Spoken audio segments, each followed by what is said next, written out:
Voilà, on vient de chanter ensemble ce chant J'essayerai encore, hein. Un chant qui débute en prenant l'image d'un enfant qui joue sur le sable et qui croit qu'il peut vider la mer. C'est les paroles qu'on a là, hein. Et qui nous dit Je me tiens devant l'inexprimable, l'amour plus grand que l'univers. Tu es Dieu éternel et infini, tu es Dieu qu'aucun mot ne peut décrire, mais j'essayerai encore. Cette image et puis ce chant qu'on a pris nous rappelle que la présence de Dieu a quelque chose qui nous dépasse, infiniment plus grand. Et c'est vrai que la Bible nous dit que les voies de Dieu et les pensées de Dieu sont tellement plus grandes et plus élevées que nos voies et que nos pensées. Le ciel est bien plus haut que la terre et les voies et les pensées de Dieu sont tellement au-dessus de nos voies et de nos pensées. Pourtant, le Seigneur nous invite à le chercher en soulignant qu'il veut se faire connaître à lui. Il nous invite à faire appel à lui tandis qu'il est prêt. Et donc il y a dans la pensée de Dieu et dans la Bible ce paradoxe, c'est que d'un côté Dieu est inaccessible et de l'autre côté il nous invite à le chercher pour qu'on puisse en même temps le rencontrer. Il y a ce paradoxe où d'un côté nos voix sont tellement loin de ses voix et nos pensées loin de ses pensées, et de l'autre, ce Dieu qui nous dit « Cherchez-moi et je me ferai connaître à vous ». Le titre du message que je vous propose ce matin, c'est « Tout le reste vous sera donné par-dessus » ou donné en plus.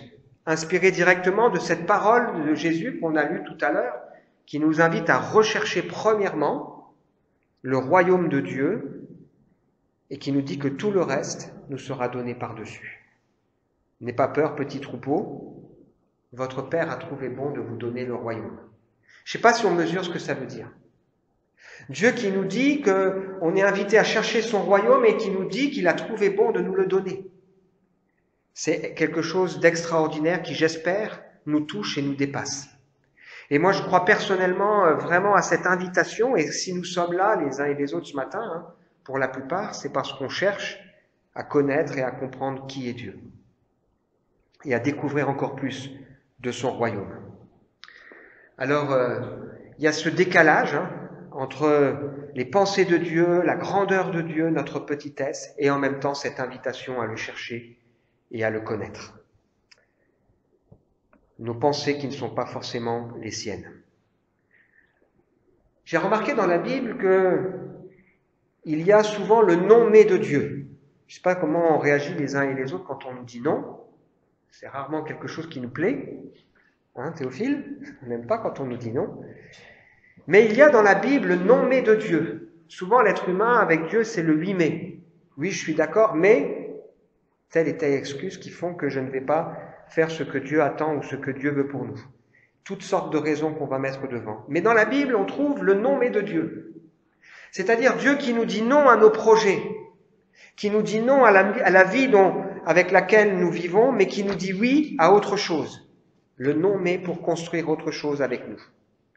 C'est par exemple quand l'apôtre Paul décrit aux Éphésiens la situation de l'homme, il dit que l'homme est mort, séparé de Dieu, il est rebelle, il est enfant de colère, pensant être le maître de son destin, mais Dieu, le mais de Dieu, qui est riche en grâce et en miséricorde, a donné Jésus afin que par grâce, nous puissions être sauvés. Et donc ça fait le lien avec cette pensée qu'on veut comprendre et rechercher ensemble ce matin de ce Dieu qui connaît les projets qu'il a formés sur nous pour nous donner un avenir et de l'espérance, des projets de paix et non de malheur. Alors c'est remarquable parce que ce texte, il a été donné lorsque le peuple était en déportation depuis 70 ans. Il avait l'impression que rien ne changerait pour lui et Dieu dit « Je connais les projets que j'ai formés sur vous ». Et justement, il invite à ce moment-là ce peuple à le chercher. Il dit, si vous me cherchez, vous me trouverez, si vous le faites de tout votre cœur. Et ce matin, nous sommes là, les uns et les autres, parce que nous voulons chercher le Seigneur de tout notre cœur, accepter que dans nos vies, peut-être, il y ait le non-mais de Dieu, qui nous dit non à nos projets, mais qui veut nous conduire dans d'autres projets que lui-même connaît d'avance. Alors, avant de regarder ensemble un texte dans rapport avec David et le nom-mé de Dieu dans la vie de David, j'aimerais juste donner quelques mots d'un témoignage personnel. En 2014, alors que j'occupais le poste de numéro 2 dans l'entreprise où j'étais, on a changé de patron. J'ai eu un nouveau patron qui est arrivé. Et les relations avec ce nouveau patron n'étaient pas forcément faciles. J'ai rapidement compris que on n'avait pas les mêmes valeurs et que ce serait difficile de travailler avec lui. Alors bien sûr, j'ai prié, puis en même temps, j'ai cherché un nouveau travail. Et début 2016, il y a eu toute une série d'entretiens, j'ai eu une proposition pour un poste vraiment intéressant sur Nancy, secrétaire général pour l'ARS, l'Agence régionale de santé. Mais en parallèle, je sentais dans mon cœur le désir de m'engager à nouveau à temps plein pour le service de Dieu. Et plusieurs personnes dans cette période-là m'ont suggéré, m'ont dit « Pourquoi, Raphaël, tu ne reprends pas le ministère à temps plein, etc. » Plusieurs personnes différentes qui sont venues me trouver. Et à l'époque, sur Nancy, il n'y avait pas de pasteur. Je cherchais un pasteur. Et donc, je me suis dit, tiens, eh bien, je pourrais peut-être être pasteur à Nancy et à Épinal en même temps. Et donc, j'ai proposé ma candidature pour être pasteur sur Nancy et sur Épinal en même temps. Et le jour où j'ai envoyé ma candidature au président de l'église de Nancy, ce jour-là, il y avait des responsables de notre association d'église, des associations baptistes qui étaient là. Et il me dit, est-ce que tu m'autorises à leur donner ta lettre? Je dis, oui, bien sûr. Et au moment où il donne la lettre, ces deux personnes se regardent et se disent, aujourd'hui, on a prié pour Raphaël, pour demander à Raphaël s'il ne veut pas à nouveau se consacrer à temps plein pour s'occuper de l'Église. Et donc pour moi, ça a été comme une confirmation de Dieu. L'Église d'Épinal était d'accord, l'association baptiste était d'accord, le conseil de l'Église de Nancy était d'accord, mais au moment où on est passé au vote à l'Église de Nancy, j'ai pas été pris. Il manquait 3 voix pour avoir les 75%. Le non-mais de Dieu. Dieu qui dit non à un projet où tout semblait s'ouvrir de cette manière. Je l'ai vécu relativement dans la paix et j'ai prié, bien sûr, et cherché à comprendre qu'est-ce que Dieu attendait de moi et ça m'a conduit à m'occuper d'Épinal à temps plein avec des gens qui soutiennent cette œuvre et puis à ouvrir le café-change, etc., etc. Le non-mais de Dieu qui parfois dit non à certains projets, mais qui en ouvre d'autres. On doit apprendre à vivre avec ça. Alors on va essayer de découvrir ça aussi avec la vie de David, et on va regarder ensemble un passage clé de David en réfléchissant à ce que cela nous enseigne sur l'homme, sur nous, sur Dieu, sur Jésus, sur la foi, et en quoi cette histoire, elle nous concerne pour nous aujourd'hui. Et donc on va regarder ensemble le contexte de ce que David est en train de vivre. On va regarder le projet et les motivations de David. On va voir la réponse de Dieu, le non-mais de Dieu, et on va voir aussi comment David, lui, va réagir dans cette situation. Et on va voir ensemble que c'est riche pour nous d'enseignements. Alors d'abord le contexte. Pour ceux qui n'étaient pas là ou pour nous remémorer, David, c'était le dernier de la famille, souvent méprisé. Dieu a projeté de faire de lui le roi d'Israël. Et après une dizaine d'années au moins, où David a été persécuté, victime de trahison, de violence, il est enfin nommé roi de l'ensemble du peuple d'Israël. Il s'installe sur Jérusalem et il vit une période de paix et il fait remonter l'arche qui symbolise la présence de Dieu dans la ville de Jérusalem. Vous vous souvenez de cette histoire, on l'a vu ensemble la dernière fois. Et la dernière fois, on a évoqué que le retour de l'arche n'a pas été forcément facile pour David. Il avait fait une grande fête, il y avait 24 kilomètres à franchir avec cette arche, et ils ont mis l'arche sur un char neuf porté par des bœufs, et puis voilà que le char manque de tomber, et il y a un homme qui est là, qui s'appelle Uza, qui met la main sur l'arche, et au moment où il met la main sur l'arche, il est foudroyé par Dieu. Et on s'est servi de ça pour nous rappeler que les bonnes intentions ne suffisent pas. Parce qu'il y a dans notre vie la nécessité pour nous de comprendre qu'on doit marcher sur deux jambes. Il y a d'un côté la notion de la grâce de Dieu, de sa bonté, de sa fidélité, de son pardon. Et de l'autre côté, il y a la notion de sa sainteté. Il y a la notion de sa justice. Il y a la notion aussi de Dieu qui est Dieu et qui décide. Et dans cette histoire, David, il a dû apprendre les deux jambes. Il a dû apprendre que d'un côté, il y a ce Dieu d'amour qui le fait grâce, mais de l'autre côté, il y a un Dieu qui décide de faire tout ce qu'il veut. David va à nouveau transporter l'arche, cette fois-ci en respectant tout ce que Dieu a dit, et c'est une grande fête, une grande joie. C'est le contexte dans lequel on se trouve. Il instaure la louange pour le Seigneur avec Asaph, et tout se passe très bien. Ça, c'est le contexte du texte dans lequel on est ensemble ce matin. Maintenant, si on regarde le projet de David. David, il est là, installé, il est dans un beau palais, magnifique, et quand il regarde autour de lui, il voit l'arche qui est simplement dans une tente. Et il se dit, c'est pas normal.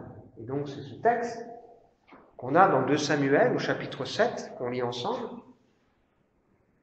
Comme le roi s'était installé dans son palais, et que l'Éternel lui avait accordé une existence paisible en le délivrant de tous ses ennemis alentour, il dit au prophète Nathan, « Regarde, j'habite dans un palais de cèdre, alors que le coffre de Dieu est installé au milieu d'une tente de toile. » Nathan lui répondit, « Va et réalise les projets qui te tiennent à cœur, car l'Éternel est avec toi. »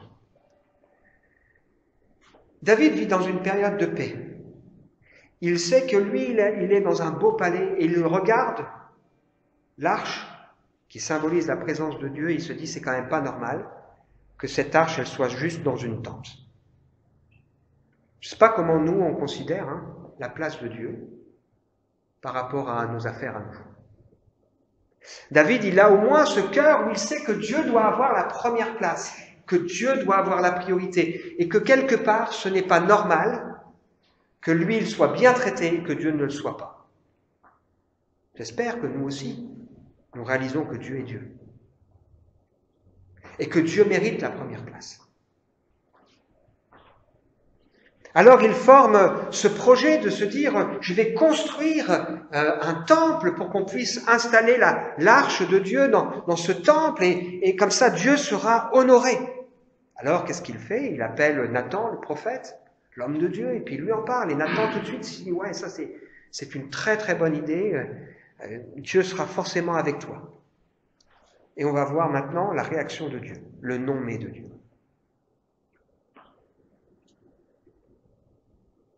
Nathan repart et pendant la nuit, Dieu lui parle et il dit ceci, « Va dire à mon serviteur David, voici ce que déclare l'Éternel. Tu veux me bâtir un temple où je puisse habiter? Je n'ai jamais résidé dans un temple.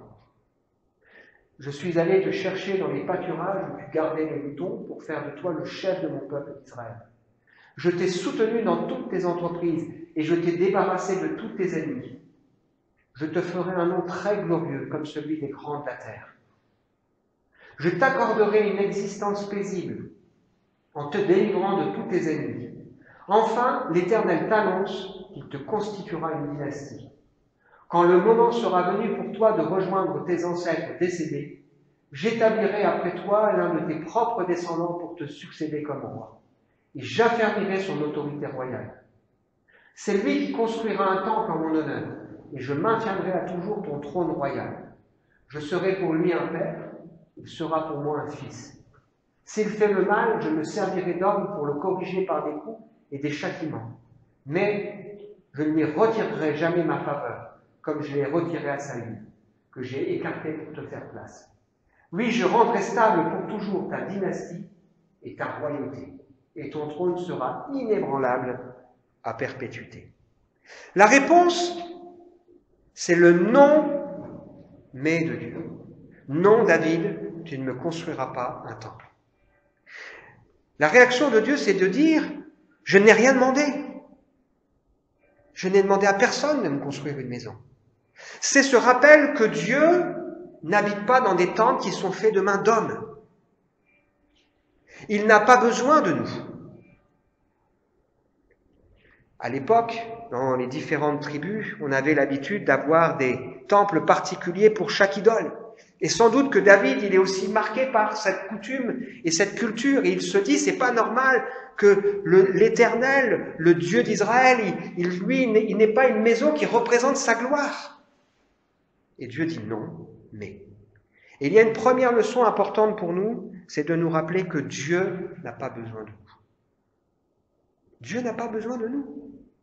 C'est une folie dans notre cœur et dans notre tête à un moment donné de penser qu'on puisse donner quoi que ce soit ou que Dieu aurait besoin de quoi que ce soit de notre part. Dieu n'a pas besoin de nous, il fait ce qu'il veut. Pour autant, Dieu veut nous utiliser, mais c'est par grâce, pas parce que nous sommes indispensables. Dieu annonce à David, c'est pas toi qui bâtiras ce temple, mais ce sera ton fils, celui qui te succédera. Et comme David a eu à cœur de chercher premièrement le royaume de Dieu, la gloire de Dieu, Dieu promet à David qu'il va s'en occuper pour toute l'éternité, qu'il va lui donner toujours un descendant sur son trône, et on sait que c'est Jésus qui sera ce descendant particulier. Il invite David à reparcourir son histoire et à se rappeler qu'à chaque étape de sa vie, c'est Dieu qui a agi et c'est Dieu qui l'a béni. Je t'ai pris quand tu étais derrière les brebis. Je t'ai conduit. Je t'ai établi roi. Je t'ai donné la victoire sur tes ennemis. C'est moi Dieu qui ai fait ça. Et ce matin, je crois qu'à travers l'histoire de David, on est invités les uns et les autres à reparcourir notre histoire et à nous rappeler combien Dieu a été là à chaque étape de nos vies. Dans les moments faciles, comme dans les moments difficiles, parce que David, il en a connu, Dieu était là. Et si nous sommes là aujourd'hui, c'est parce que Dieu l'a voulu, et c'est parce que Dieu nous a accordé sa grâce, c'est parce qu'il a été avec nous, et qu'il a agi en notre faveur. Ça ne veut pas dire qu'on n'a pas notre part à faire, mais ça veut dire que Dieu est souverain, et que Dieu est bon. Et puis, Dieu annonce à David que comme lui, il a eu à cœur de s'occuper premièrement de son royaume, Dieu annonce à David qu'il va s'occuper de sa famille. Il dit, ton fils, s'il fait des bêtises, je vais m'en occuper, je vais l'éduquer, mais je ne lui retirerai jamais ma bonté. Et je crois qu'il y a aussi pour chacun de nous là une autre leçon tellement importante, c'est que si on cherche premièrement le royaume de Dieu et sa justice, Dieu, eh bien, il s'occupera aussi de ceux qui nous sont chers. Ça ne veut pas dire que Dieu ne va pas, à un moment donné, utiliser des circonstances, des êtres humains pour les reprendre et leur faire réfléchir à leur vie. Dieu le fera, mais Dieu continuera de leur conserver leur grâce. Si vous me trouverez, si vous me cherchez de tout votre cœur, et si vous acceptez de vous laisser conduire par moi. Dieu est Dieu, il y a le non-mais de Dieu. Mais si on met Dieu à l'honneur, si on cherche premièrement son royaume, il s'occupera aussi de nos affaires. Et il est intéressant pour nous, il est capital pour nous de regarder notre histoire et de se rappeler que si on en est là aujourd'hui, c'est effectivement par sa grâce. Enfin, comment a réagi David à cette histoire? Il aurait pu être vexé, il aurait pu être en colère. Il aurait pu se dire, mais Dieu quand même, je ne comprends pas, moi j'avais à cœur, alors pourquoi? La réaction de David, elle est remarquable. David, il est émerveillé par la grandeur de Dieu, la bonté de Dieu, et il prend un temps très long à remercier et à louer Dieu. On va lire ensemble, parce que le texte, il parle de lui-même, de Samuel, chapitre 7. « Seigneur éternel, qui suis-je? Et qu'est donc ma famille pour que tu m'aies fait parvenir où je suis ?» Il est roi quand même. Un roi craint et respecté, mais il sait que s'il en est là, c'est par la grâce de Dieu. Et comme si ce n'était pas déjà suffisant à tes yeux, Seigneur éternel, voilà que tu fais encore à ton serviteur des promesses pour l'avenir lointain de sa dynastie. Seigneur éternel, cela sied-il à un humain?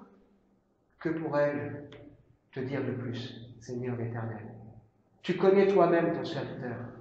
C'est parce que tu l'as promis et que tu en as décidé ainsi que tu l'as accompli toutes ces grandes choses. Et qu'en plus, tu les as révélées à ton serviteur. que tu es grand, éternel Dieu.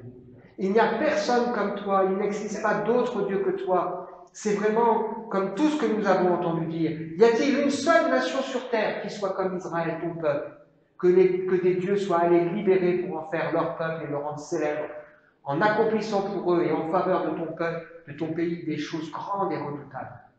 N'as-tu pas chassé d'autres nations avec leurs dieux devant ton peuple, que tu as libéré pour toi de l'Égypte? Tu as établi ton trône, ton peuple Israël, comme ton peuple pour toujours. Et toi, Éternel, tu es devenu son Dieu. Maintenant donc, Éternel Dieu, veuille toujours tenir la promesse que tu as faite à ton serviteur et à sa dynastie. Oui, veuille l'accomplir. Ainsi tu seras éternellement exalté, et l'on proclamera que l'Éternel, le Seigneur des armées célestes, est le Dieu d'Israël, et que la dynastie de ton serviteur demeure stable devant toi. En effet, ô Éternel, Seigneur des armées célestes, Dieu d'Israël, tu as révélé à ton serviteur que tu lui bâtirais une dynastie. C'est pourquoi ton serviteur a trouvé le courage de t'adresser cette prière.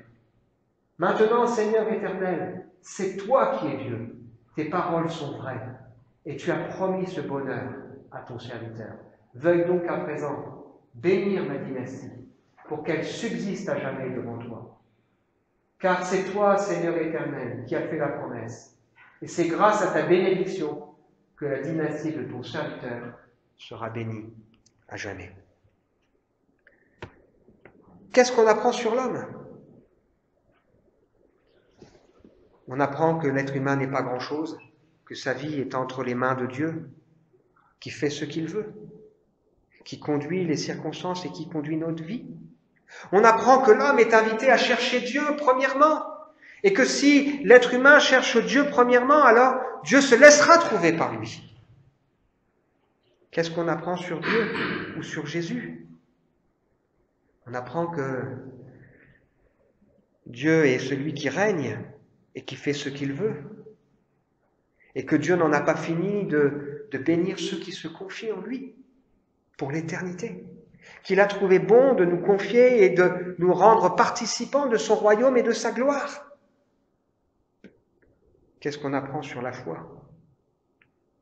La foi, c'est accepter les nommés de Dieu dans nos vies. Non, mais la vie chrétienne commence par un non-mais. C'est cette vie où on vit notre vie comme si Dieu n'existait pas, et un jour Dieu il dit non dans notre vie, stop. Mais moi, je veux te conduire autrement. Et dans notre marche avec le Seigneur, il y a souvent les non-mais de Dieu qui nous arrêtent pour nous conduire différemment de ce que nous aurions parfois pu penser. En quoi tout cela me concerne ou nous concerne? Eh bien, ça nous invite à réfléchir et à regarder et à retracer ensemble l'histoire de notre vie. Est-ce que nous ne voyons pas comment le Seigneur, dans sa bonté, a conduit les événements faciles et difficiles? Les événements difficiles pour nous faire réfléchir, les événements plus faciles parce qu'il nous a bénis. Est-ce que nous ne voyons pas comment Dieu a conduit notre cœur et notre vie? Est-ce que nous-mêmes, nous voulons être comme David, nous soucier, premièrement, de la gloire de Dieu? Ou est-ce que nous voulons considérer que c'est nous qui sommes les plus importants? C'est quand même intéressant parce que quelques années plus tard, ce temple sera construit, et puis quelques années plus tard, il sera détruit, il faudra le reconstruire, et il y aura ce reproche qui sera fait au peuple par le prophète Agé en disant « Vous habitez des maisons, des belles maisons, et vous ne vous souciez pas du temple de Dieu. » Est-ce que nous-mêmes, nous nous soucions de l'œuvre de Dieu, de la gloire de Dieu? Comment David réagit? On a l'impression qu'il se met à genoux, qu'il est débordant de reconnaissance pour tout ce que Dieu a fait, et il dit « Amen » au nommé de Dieu pour sa vie. Et il décide de prier pour que le nommé de Dieu, les promesses de Dieu s'accomplissent dans sa vie. La vie chrétienne, c'est ça. C'est accepter les nommés de Dieu et c'est accepter de prier ce que Dieu nous montre qu'il va faire. Pour que nous ayons la joie de voir le Seigneur agir et se glorifier, se révéler. Est-ce que ce matin, le Seigneur nous interpelle pour nous faire réfléchir? Le royaume de Dieu, est-ce qu'on le cherche? Ou est-ce que notre vision, c'est juste Dieu existe, il est bon, il veut me bénir? Ou est-ce qu'on veut chercher premièrement son royaume et sa justice? Conclusion pour nous, on est invité à réfléchir à nos vies, revisiter notre passé, notre présent, réfléchir à nos projets, nos aspirations. Sommes-nous prêts à entendre le non mais de Dieu pour nous? Voulons-nous chercher premièrement son royaume et sa justice? Je vous remets les paroles qu'on a chantées tout à l'heure. Comme l'enfant jouant sur le sable, croyant qu'il peut vider la mer. Souvent, les enfants, ils pensent à ça. Ils peuvent remplir ou faire un barrage qui va résister. Je me tiens devant l'inexprimable, l'amour plus grand que l'univers. Tu es Dieu, éternel et infini. Tu es Dieu qu'aucun mot ne peut décrire. Mais j'essayerai encore de mieux te connaître et de parler de toi. Croyons-nous vraiment que Dieu a besoin de nous? Non. Dieu n'a pas besoin de nous. Mais il nous associe par grâce, si on le laisse agir. Si on accepte qu'il puisse bousculer nos projets et nos plans. Est-ce que ce matin, on est prêt à le faire? On veut prier.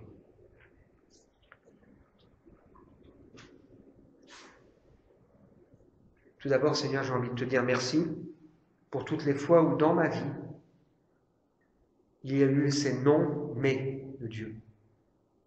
Je veux te dire merci pour toutes les fois où tu as fermé des portes, tu m'as remis en question pour que je puisse apprendre à me confier encore davantage à toi, Seigneur.